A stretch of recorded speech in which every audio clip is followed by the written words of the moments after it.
اور آپ کے پاس جو آپ کے رب کی کتاب وہی کے ذریعہ سے آئی ہے، یہ جو قرآن وہی کے ذریعے سے آئی ہے، تھوڑا تھوڑا کر کے جبریل علیہ السلام کے ذریعہ اللہ کے پاس سے لوح محفوظ سے آسمانی دنیا میں لوگوں کے سامنے پڑھا دیجیے، سامنے پڑھا دیا کیجیے۔ دیکھو قرآن کیا بولتے ہیں، لوگوں کے سامنے پڑھا کیجیے۔ جب قرآن پڑھ کر لوگوں کو دین کے طرف بلاتے تو کہتے کہ کیا یہ لوگ اتنا علم والا ہے کیا کہ قرآن کو پڑھ کے سناتا ہے؟ جتنا علم اللہ تعالیٰ ان کو دیا ہے اتنا ہی پڑھ کے سنائے گا جتنا چاہیے۔ تو یہاں پر اللہ تعالیٰ بھی یہی بولتے ہیں، آپ اور آپ کے پاس جو آپ کے رب کے طرف آپ کی کتاب وہی کے ذریعہ نے، اور آپ کے پاس جو آپ کے رب کے کتاب وہی کے ذریعہ سے آئی ہے، لوگوں کے سامنے پڑھا دیا کیجیے۔ اس کی باتوں کو یعنی وعدوں کو کھول کوئی بدل نہیں سکتا، اور آپ خدا کے سوا اور کوئی جائے پناہ نہ پاویں گے۔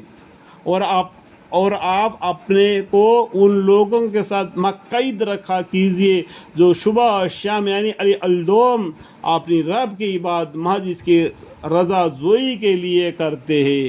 ہمارے پیغمبروں کو بھی حکم ہو گیا کہ ان کے زمانے میں ان کے امت میں سے جو لوگ صبح و شام علی الدوم اللہ کے ذکر کرتے ہیں، اللہ کے سے محبت کرتے ہیں، اللہ کے قرآن کو پڑھتے ہیں، تو ان کے ساتھ بھی مل جل کر رہو، اور دنیا زندگانی کی رونق کے خیال سے آپ کی آنکھیں یعنی توجہات ان سے ہٹنے نہ پاوے۔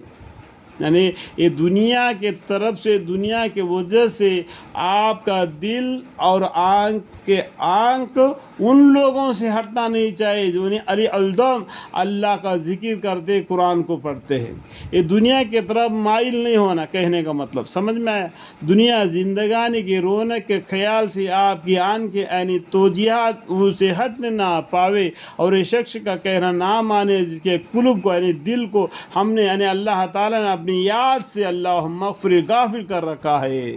یہ لوگ اللہ کو جو یاد نہیں کرتے، نماز کی پابندی نہیں رکھتے، اور خدا اور رسول کے راستہ پر نہیں چلتے، قرآن کے راستے پر نہیں چلتے، تو آپ ان کے طرف خیال بھی نہ کیجیے، اور ایسے شخص کا کہنا نہ مانیے جس کا قلب کو اللہ تعالیٰ نے اپنی یاد سے غافل کر رکھا ہے اور اپنی نفسانی خواہش پر چلتا ہے، اور اس کا یہ خیال حد سے گزر گیا ہے۔ اور آپ کہہ دیجئے کہ دین حق تمہارے رب کے طرف سے آیا ہے، ان الدین عند اللہ الاسلام، یہ دین حق تمہارے رب کے طرف سے آیا ہے، تو جس کا جی چاہے ایمان لے آئے اور جس کا جی چاہے کافر رہے۔ اللہم اغفر لی۔ ایسے ہم سے کل آیت سورہ یونس میں بھی آخری آیتوں میں آخری رکوع میں آیا ہے، ٹھیک ہے؟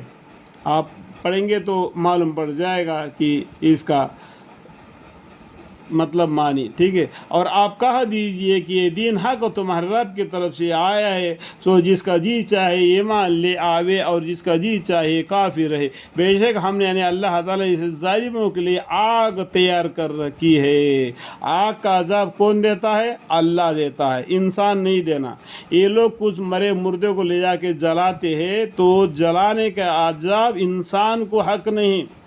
یہ انسان کا پیدائش مٹی سے ہوا ہے تو یہ مٹی میں چلے جانا چاہیے، لیکن اس کو آگ میں جلا دینا، وہ آگ کی عذاب صرف اللہ دیتے ہیں، انسان نہیں دینا، ٹھیک ہے؟ اس آگ کی کنائیں ان کو گھیرے ہوں گی، اللہم اغفر لی۔ اور اگر پیاس سے فریاد کریں گے تو ایسے پانی سے ان کو فریاد رس کی جائے گی جو تیل کی تلچٹ کی طرح ہوگی۔ دیکھو تیل معلوم ہے نا، گرم کرنے سے کس طریقے سے وہ ہو جاتا ہے، کوئی چیز اس میں ڈال دے تو بھن جاتا ہے، گوشت وغیرہ سب، ٹھیک ہے؟ منہوں کو بھون ڈالے گا، اللہم اغفر۔ کیا ہی برا پانی ہوگا، اور دوزخ بھی کیا ہی بری جگہ ہوگی، اللہم اغفر، اللہم اغفر۔